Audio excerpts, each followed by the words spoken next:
things. First, he left on this 10% tariff, except for one country, for China, 145% where he on some raised products. the tariff rates. That's because the United States has a deep, neurotic attachment to China. The U.S. political system hates China. Why? Because China's big and successful. And so that the U.S. hates. It's a rival, it's a competitor, and so this is the one thing he left on. Now he's going to mess up everything with this too, because in a trade war between the U.S. and China, China wins. China does not depend on the U.S. market very much. It's about 12% of China's exports. China will do just fine. It's just dumb policy. There's no more, sorry to say it, there's just no more explanation to this than that. It makes no sense. Now, it raises, if I could, just one last point. How can this happen when it makes no sense? And that, people should understand, we are in one-person rule in the United States. Our political system is in a state of collapse. What President Trump did is an emergency decree. Everything he does is an emergency decree. Literally, you can go on to whitehouse.gov and then follow the menu to executive decrees. And there are dozens of them. And each one starts the same way. With the powers invested in me as President of the United States, I hereby declare A, nonsense, B, nonsense, C, nonsense. Because he's king. Those powers are not invested in the President of the United States. They're invested in the Congress. You read Article 1, Section 8 of our Constitution. It says that all duties originate with the Congress. And specifically in the lower house, all legislation has to start in the House of Representatives. But the U.S., starting in 1945 after World War II, became a military state to a large extent. And so it sprinkled in its legislation emergency, emergency, emergency. And Trump doesn't have to prove anything's an emergency, he just has to say something's an emergency. So suddenly the trade deficit became an emergency, and on that basis he issues a one-person rule. Even his aides don't know what he's doing. You raise one final interesting issue, which is that the market recovered about $4 trillion when he reversed. Anyone who knew that 5 minutes before made billions. This is not the cleanest government in the world, I can tell you. I'd be hugely surprised if some people didn't know just a bit ahead of time, starting with members of the U.S. Congress, by the way. Look, we'll get into the more general issues about protectionism and the end of globalization in a minute, but I think what's happening and the directives coming from the White House is such a perfect example of what this panel is about. I'd just like to stay on this just for a few more minutes. Minister, is protectionism always a short-term aim, and does it always come at the expense of the longer-term gain? Donald Trump hasn't said it in public, but apparently in private, during his first term, he was asked about the problem of the U.S. national debt. And his answer was, I don't care because I'll be dead by the time it's a problem. And apparently that's also his approach to the climate crisis. So is this protectionism coming from the White House a short-term fix which is going to hurt America in the longer term in terms of how it grows? It's not a fix. It's apparently a quick fix, but it's fundamentally flawed, as Professor has very clearly stated. Look, protectionism is nothing new. If you look at post-global financial crisis, the number of annual trade restrictions have gone up dramatically. In In fact, like last year, there were over 3,200 trade restrictions.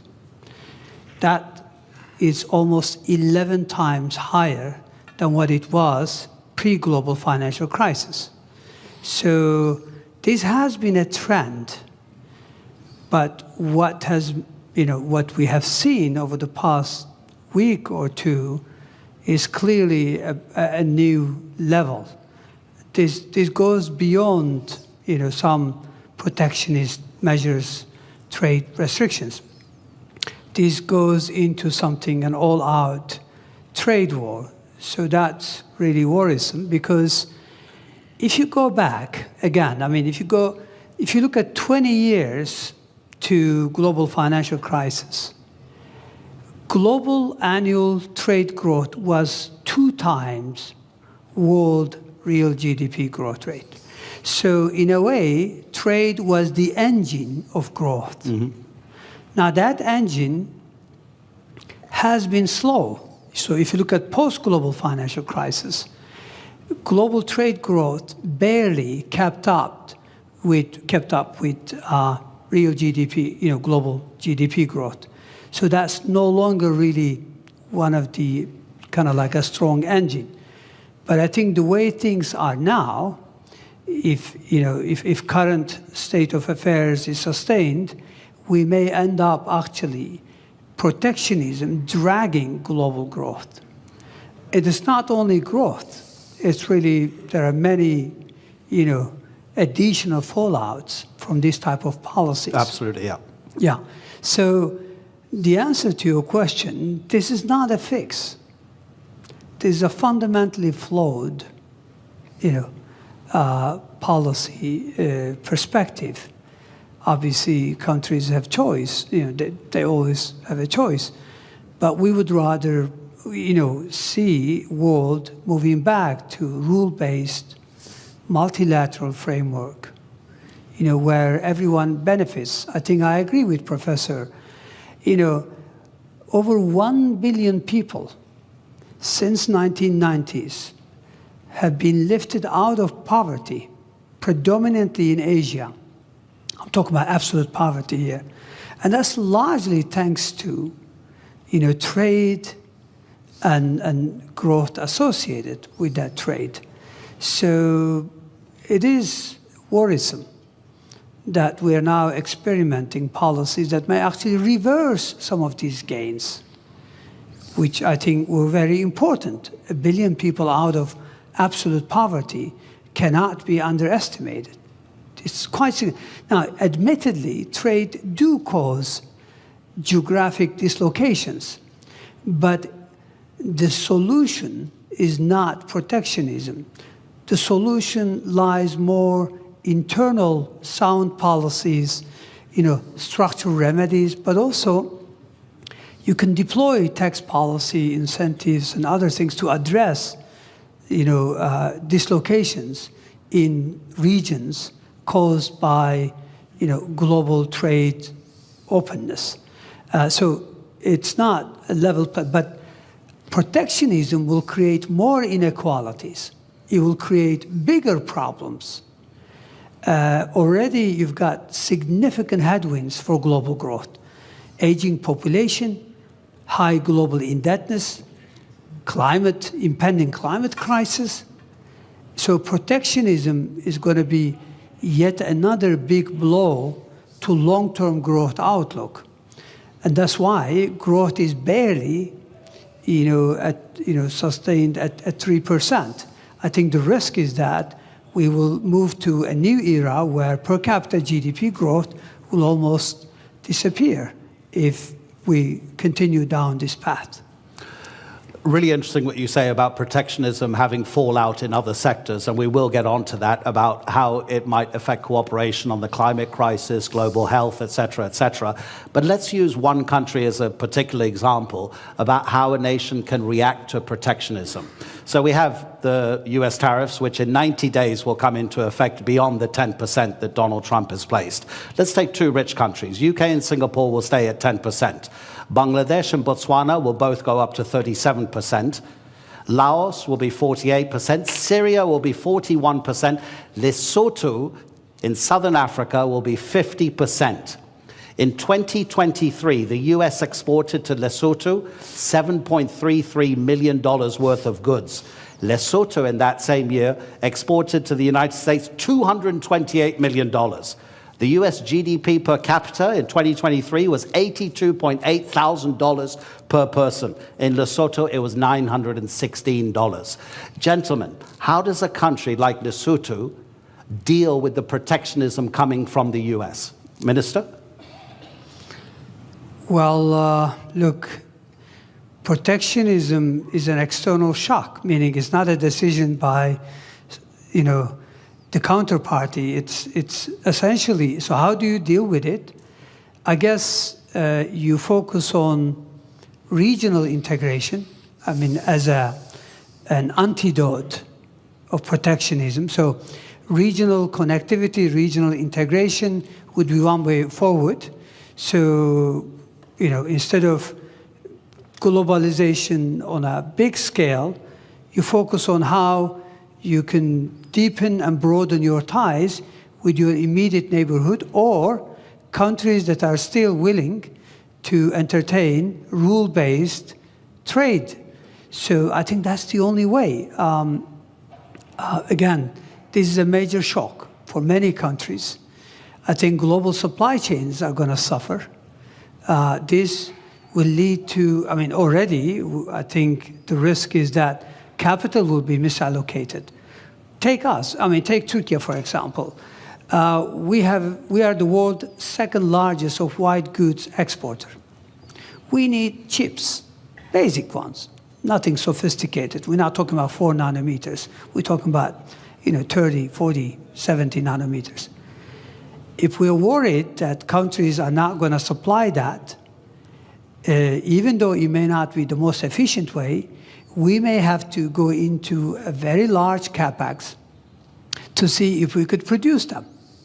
We are good at something. Other countries are better at something. So we would rather trade. And this is a very simple, economics, theory. Everybody benefits. So I don't think, X country or Y country, there's not much they can do except to look at, ways in which they could mitigate the fallout from not being able to sell goods to the United States. But Professor, that takes a long time to arrange because, of course, the shock is immediate. You can't make deals that quickly, can you? I think the particular tariff rates that Trump announced last week that led to that financial bloodbath are not going to come back. So I don't think we're going to hear again about those numbers after 90 days. 90 days in U.S. time now is infinity. It's eternity. We'll never hear those numbers again. Where did those numbers come from? Something, again, so stupid you can't believe that any country would do this. But the idea is the following. As I said, if you want to know what your trade balance is, you earn some income, so you sell some services to somebody and you buy things. And if you spend what you earn, you're in trade balance. Technically, you're in current account balance. Now, most of us, I work for one employer, my university, so I run a big trade surplus with my university. And then I run a pretty big trade deficit with the grocery store that we buy our groceries from. And if I have to buy shoes, I run a trade deficit with the shoe store and so forth. Trump's idea, just to add to the craziness of it, is that you should run a trade balance with everybody, not an overall trade balance, but a trade balance with everybody. So you should sell a little bit, you should work a little bit for your shoe store, you should work a little bit for your grocery store, you should go around anytime you want to shop, you trade something. I'll write you an essay if you'll sell me shoes. and you make your living somehow trying to balance your trade with all of your counterparts. Well, this is insane. This is why we have a market economy. You don't have to have balance with every transaction that you do with somebody. But what Trump said was, oh, Lesotho, they sell us more than we buy from them. So they're cheating us.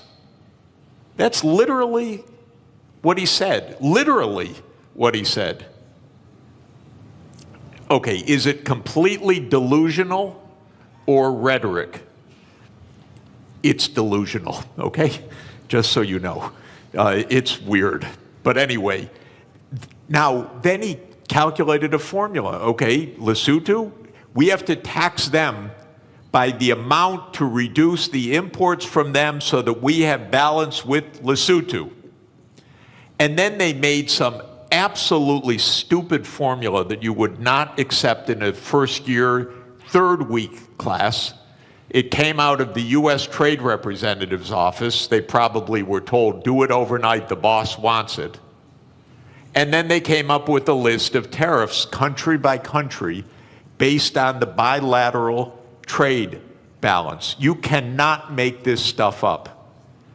This is not it used to be not a Mickey Mouse country, my country. But this is Mickey Mouse. This is not, and I'm sorry, I apologize to Mickey Mouse. He would not do this. Mickey Mouse is smarter than this. So we are in a crazy land, actually, with this. Now, it stopped for a moment. We'll never hear those numbers again. I don't know what we'll hear in 3 months. God help us, really. Because it probably won't have to do with trade. It'll have to do with something else.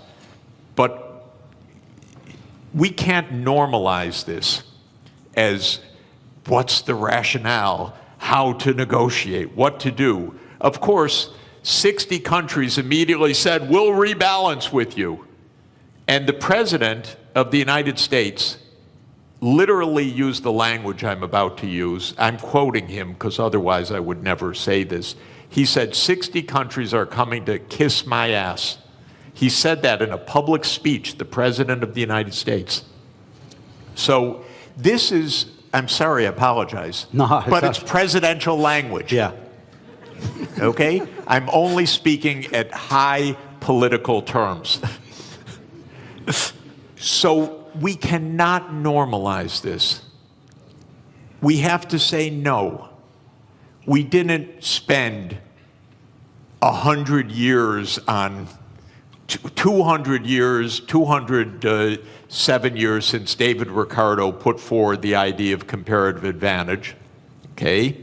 And we have been building the trade system since the ruins of World War II for 80 years. And we have been building the World Trade Organization, which the US led the creation of, I think it's fair to say, for 31 years. This should not be normalized to try to figure out what is the theory of this. And it's a more fundamental point, ladies and gentlemen. The United States is a rogue nation right now on many things, not just on trade, but on making Gaza into the US Riviera, on whatever it wants to say. It's a little bit of a rogue nation. For the world to hold together, the rest of the world has to say, we're not going down crazy lane. We're going to be responsible. We're going to go to the UN. We're going to go to the World Trade Organization. We're not going to get into this downward spiral. Because if we normalize craziness, there is no way out. You mentioned Mickey Mouse, but there's a kind of a theme here from Bloomberg, the news agency. These are its headlines in the morning and the afternoon of Tuesday, Wednesday, and Thursday. Tuesday morning, this is madness. In the afternoon, a clown show. On Wednesday, stocks keep falling. In the afternoon, could have been worse. Thursday morning, assessing the damage. Thursday afternoon, Trump blinks. Minister, and by the way, if I may, because it's interesting, because I'm living in this crazy world, the Secretary of Treasury then, with all deference to a person who has a very hard job, he says, this was planned all along when Trump dropped this. Can you imagine? He couldn't say anything else, though. Well, yeah, I know, but to hear this from your Treasury Secretary is not also reassuring, because all you hear is a crazy land rather than what we need to hear, which is rationality. Okay, so let's make it more general for the moment. And by the way, ladies and gentlemen in the audience, I'll give you a few minutes at the end if you want to ask our two panelists a question. We'll try to get a few questions in from the audience. So to broaden it out, Minister, as the professor says, and pretty much everybody agrees, protectionism doesn't make economic sense because in the longer term, it's going to cost everybody. So what's driving increasing protectionism, not just in the United States, but in other nations as well? Because if it doesn't make economic sense, does it mean it then becomes a political statement from the person imposing that protectionism to almost appear as like a nationalist moment to bring people towards that decision maker politically rather than economically? Well, it's easy to explain. I think what is driving the current, what seems like a fundamentally flawed policies is, first of all, let's set the scene. I mean, there's a geostrategic competition between China and the United States. We know that. China has what it takes to become a superpower because it has human capital, it has state-of-the-art infrastructure, and now it's catching up in technology. The United States considers itself as the hegemon power. So we know from history there's always been tensions between existing superpowers and emerging ones. It doesn't have to end this way, meaning in a trade war or any other wars, but it does in the past. I mean, history tells us that we more frequently see tensions rather than cooperation. So what lies behind this? Very simple. Go back to 20 years ago, roughly speaking. China accounts for about 8% of global manufacturing. Today, China accounts for more than 30% of global manufacturing. Who lost ground? United States, European Union, and Japan. United States clearly also sees this.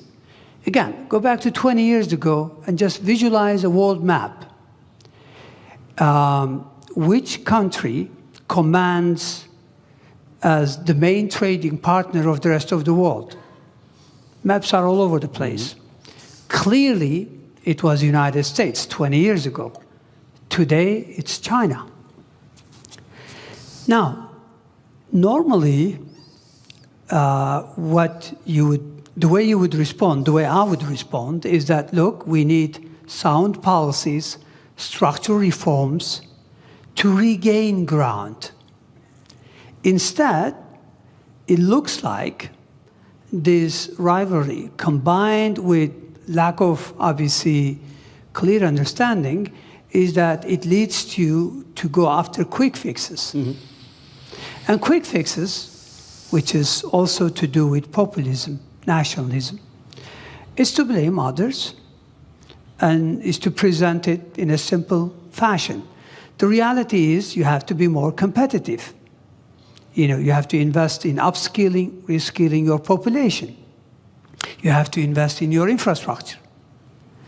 And you have to, there's a long list of homework. But those are politically difficult to deliver. They take time, and they're difficult.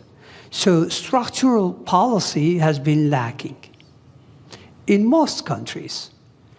And when you can't deliver structural transformation, then you rely on monetary policy to fix things. Monetary policy in many parts of the developed world have been doing the heavy lifting over the last couple of decades in the face of difficulties. So my point here is that I think we know what drives it is losing ground. But how do you regain ground? Again, the sophisticated way would be to do the right thing and deliver on reforms. The easy way would be to blame everyone else and come up with high tariffs as a fix. Let's see. Okay, so protectionism is also not helping your friends to concentrate more on yourself rather than the outside world. We know that the drastic cuts to USAID, the Agency for International Development, has already or is going to cost lives. Myanmar's recent earthquake, the Americans have been for decades maybe the most important first responder, sending hundreds of rescue workers. They sent 3 administrators. They didn't send a single rescue worker. They laid off recently some people working for the federal government on the US nuclear program. They realized very quickly within a couple of days that it was actually a national security issue, so they were told to come back to their office. The office said, sorry, they've been excluded from their federal emails, so we can't get in touch with them. So they couldn't re-employ them.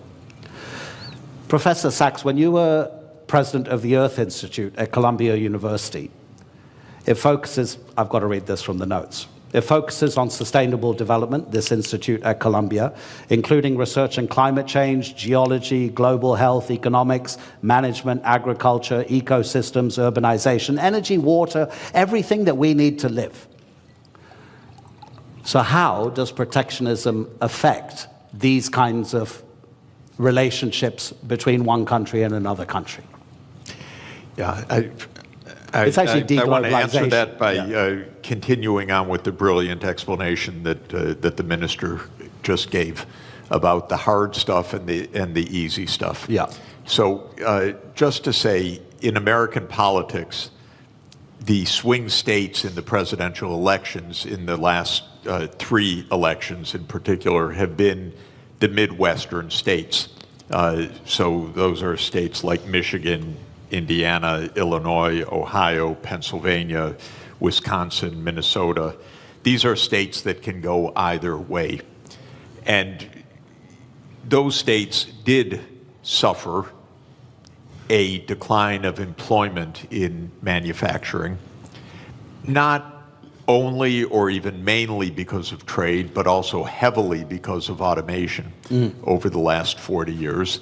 I come from Detroit, which is Motor City, used to be, and I used to go when young on school field trips to see the assembly lines, and there were actually workers on the assembly line. But now if you go to an automotive plant, it's all robots, very, very few people inside. That's not because the jobs went overseas. In that case, that's because the assembly line itself became an automated phenomenon. So Trump is giving an answer to those swing states. It's China's fault. It's Mexico's fault. It's Lesotho's fault. What the minister said is really important, that when he said that trade benefits the economy, but it could hurt some sectors. And what you do is not stop the trade, but you make sure that you pull everyone along, maybe in a regional policy, or maybe in job reskilling, or maybe in some other kind of public investment or education policy.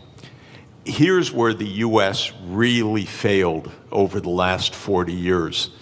We let the inequalities widen and widen, partly because of automation, partly because jobs did go overseas, but for the right reason. They had comparative advantage in those jobs. Skilled people got better and better salaries. Lower skilled people had their living standards fall. The gap widened. By the way, not just the income gap, the life expectancy became 10 years or more. So many of our epidemics, so many of our social problems relate to this widening inequality. the United States political system didn't address it at all for 40 years.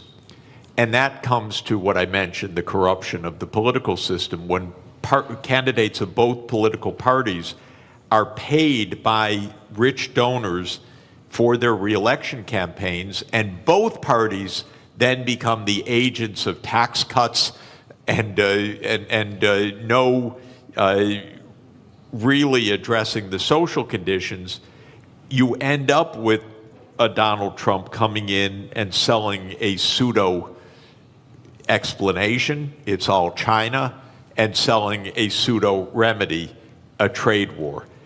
What the auto workers are going to learn right now is they're going to lose jobs by even the tariffs that have been put in place, because we need the intermediate parts brought in from elsewhere. Now they face higher costs, and the United States can't compete at all with Chinese electric vehicles.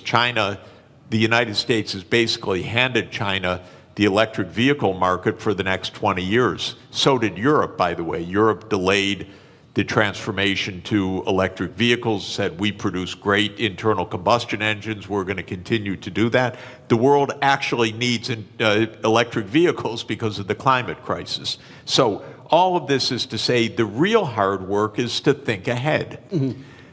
The country, by the way, in my experience of working all over the world in the last 40 years, that thinks ahead the most is China. Mm-hmm.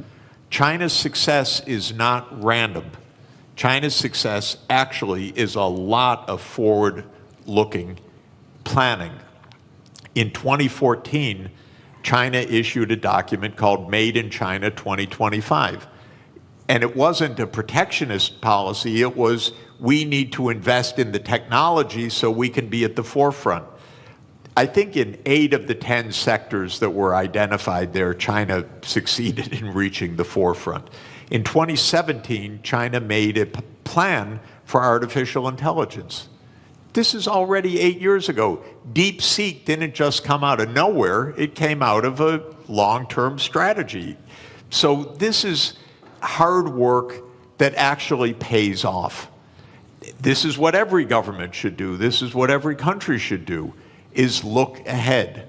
Now, you mentioned very interesting idea. We got a president who doesn't understand and maybe doesn't care about the future in the same way.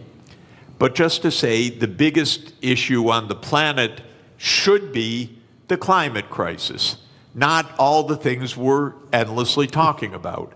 And every part of the world is going to suffer terribly by what has been built in terrible, very dangerous climate change. It's out of the headlines. But, you know, I had a very difficult job. I was the director of an institute with 300 climate scientists for 14 years, some of the world's leading climate scientists. The reason it was a hard job is that every week they came up and told me, it's worse than we thought. They would give me endlessly grim news. And the lead climate scientist at Columbia University is a man named James Hansen, who I regard as the world's leading climate scientist. And he produced a study in January that said it's much worse than we have thought. The world's temperature has gone up by 0.3 degrees Celsius in 3 years. We have had 21 months of the last 22 above 1.5 degrees.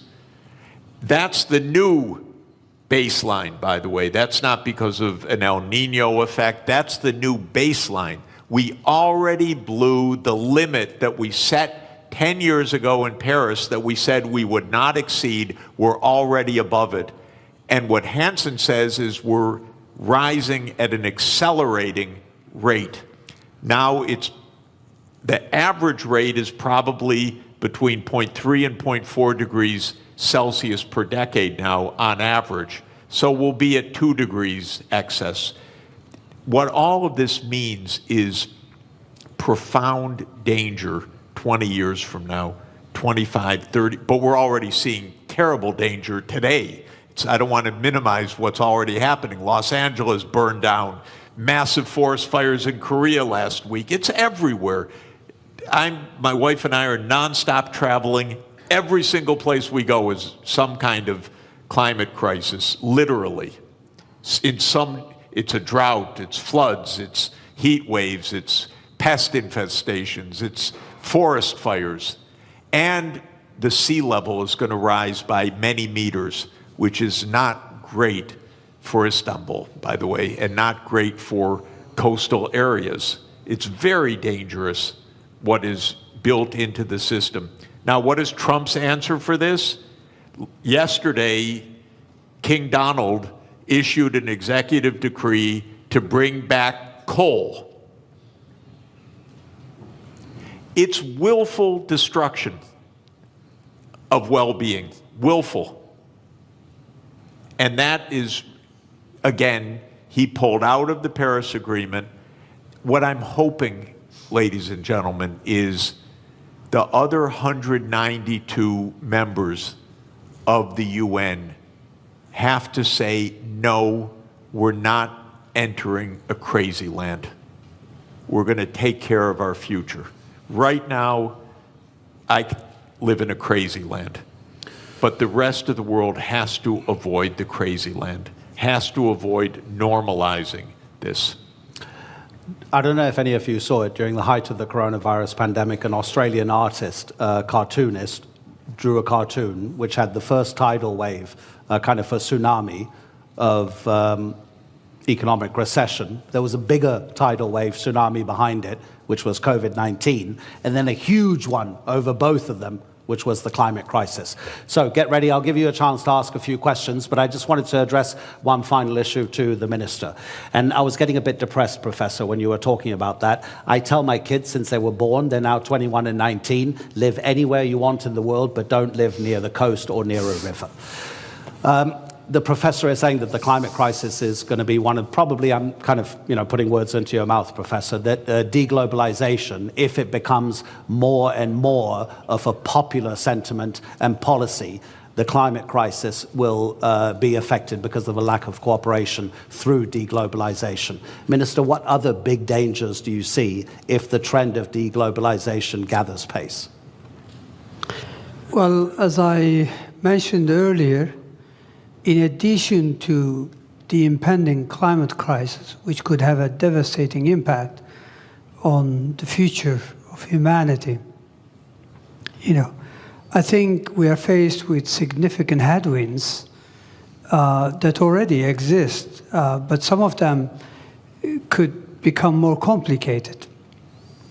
One of them is high global indebtedness. Mm-hmm.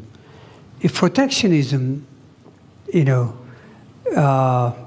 clearly goes the way it is today, meaning if we really go into these trade wars, and if this leads to higher inflation, even for a couple of years, if that's the case, then that means long-term interest rates are likely to rise. And if that is so, then many countries are already struggling to manage their debt service. Global indebtedness, if you look at it, overall indebtedness was 328% last year. 328% of GDP. Yeah. This is huge. When interest rates are very low, no big deal. But when rates go up, clearly that's a big issue. I mean, look at the Turkish scene. Yes, we've had a, domestic, domestic issue that led to some market turbulence. But what happened post-April 2, CDS have gone through the roof. CDS are country risk premium. Our external bond yields, 10-year, 5-year, they all gone up significantly on the back of these tariffs. I think there are already many countries according to UN, that pay more on interest on that than what they are able to earmark for education and healthcare combined. So I think we already have issues such as indebtedness that the current trend could exacerbate. Aging population already could create huge constraints on public finances going forward. So those are some of the additional headwinds that exist that could actually serve as speed limit or a drag on growth.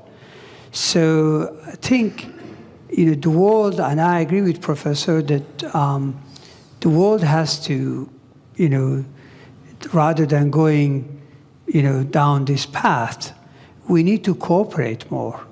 We need to work more closely on climate change, on how to address other problems, because protectionism will also lead to probably global inequalities. Mm-hmm. If you don't allow AI chips to be freely available to everyone, clearly that's a big issue, because then many countries will be left behind in terms of tapping this AI that has immense potential to boost productivity. Protectionism is not limited to trade of goods and service. It's now associated with financial flows, with diffusion of technologies through FDI. So clearly, I think we'll be worse off unless we cooperate, unless we return to multilateralism. But sadly, right now, it's all about shift to minilateralism. A few countries getting together, but that's not enough. I think issues are too big for few countries to address. I think the rest of the world should come together. So yes, there are significant challenges. When you mentioned aging population, I have a good example from Europe, that only 2 countries on the entire continent are having enough babies to sustain their population level. That's Ireland and Portugal. So you imagine the pressure on the taxation system and the spending on those other countries that are not sustaining their population levels and are just getting older and older and older. Okay, let me look at the back as well if anybody has any questions. We've got about 7 minutes left. And please, make it a question, not a lecture, because if it's a lecture, I'll have to stop you. Gentleman over there and gentleman over here. Okay, please introduce, there's a microphone. Thank you very much. Doesn't work? Yeah, it does work. Okay, thank you very much. I have a question for Mr. Jeffrey Sachs. My name is Sarsin Anajer, and I'm from Harici News. So you mentioned that we shouldn't look for a rationale behind the actions of Donald Trump, but just to be a devil's advocate, I just want to understand their point of view, which they mention, yes, trade deficit and the national debt of the United States, but also they mention the hard industries that left United States back in the day. So what I'm trying to understand is, if United States gets into a confrontation with global powers such as China or Russia or any other state, maybe even Europe one day, is it wrong for them to want their hard industries back, and this is their rationale to put these tariffs on? Because Donald Trump mentioned that we are buying cars from Canada that we could have been producing before. So is there a rationale behind, at least on the hard industry part? Okay, thank you. Yeah, in trade theory or trade concept, there is the national security rationale. So you may want to procure domestically to have an armaments industry. That's quite different from imposing tariffs on 150 countries in a completely arbitrary way. In fact, the right policy might be local procurement from domestic industry that has nothing to do with trade policy at all. So that is not an argument for what he's doing. But I would add one more point. We don't need an arms race, and we don't need a war. Actually, diplomacy is really cheap compared to war. That's why we're at the Antalya Diplomacy Forum, not the Antalya Military Forum. So if Trump really wanted to save some money, we have almost 800 overseas military bases in 80 countries. This is crazy. So if he wanted to save money and close the budget deficit, I would close hundreds and hundreds of military bases and leave all these countries at peace, because wherever there's an American military base, there's a big headache, believe me.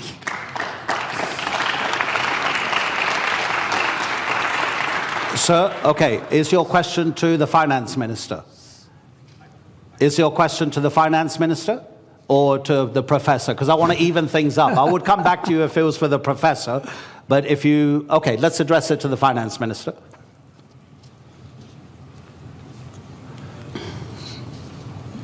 One, two, one, two.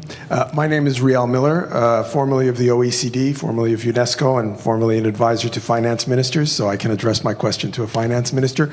One of the things that's tremendously tempting, and it was really in part of what the last question was about, was the hard industries, right? So now let's go back to being an extractive economy. Coal mining, you know, in Canada, I'm Canadian originally, beaver skins, right, that we sent over. So resources, right? Now, we have seen in the past, historically, when there was a move from natural resources to manufacturing, it was quite difficult for the society and the politics to change, because the oligarchs of resources were not the oligarchs of manufacturing. So I have a question which relates to the historical context we're in. What if we're moving to intangible economies? What if we're moving away from tangibles in general, and those robots are going to take care of producing intangibles? How do we talk to people who are nervous and worried because they're accustomed? I go to Germany and I say, can Germany be rich without producing cars? And they go, oh, never. I said, well, could Britain be rich without producing coal? Never. And so we have this historical difficulty of making the transition. And I wonder what you can say in a country like Turkey, where you are making the transition through industry, and China through catch-up and convergence. But can we begin to talk about going beyond the tangible economy? Of course, we can imagine, because if you look at the last couple of 100 years, there has been significant, trends. I mean, if I'm not mistaken, if you go back to 200 years ago, 90% of employment was in agriculture. Today, in developed West, it's about 1%, 2%. But we are much better off. So I think we can extrapolate. It's true that we may achieve artificial general intelligence soon, meaning within a year or two, and according to experts, maybe artificial superintelligence within 5 years. And assuming that also gets converted in robotics and advanced manufacturing, chances are the traditional employment will no longer be there. So we have to come up with obvious. So that's why I think, it seems like today's debate, considering what is ahead of us, a bit outdated. So I hear what you're asking, and it's really complicated. We all have to think. I remember attending a global economic symposium in Kiel back in 2007, and one of the sessions, because I was finance minister and treasury, they put me in that session, in that panel, and the question was, when do we start taxing robots? So, look, yes, I do see that happening. I don't have the answer, but certainly we have to think about it. It'll be interesting to know if a robot will need a work permit as well, right? Okay, that's it. The time is up, ladies and gentlemen. It was always going to be too brief with these two particular gentlemen.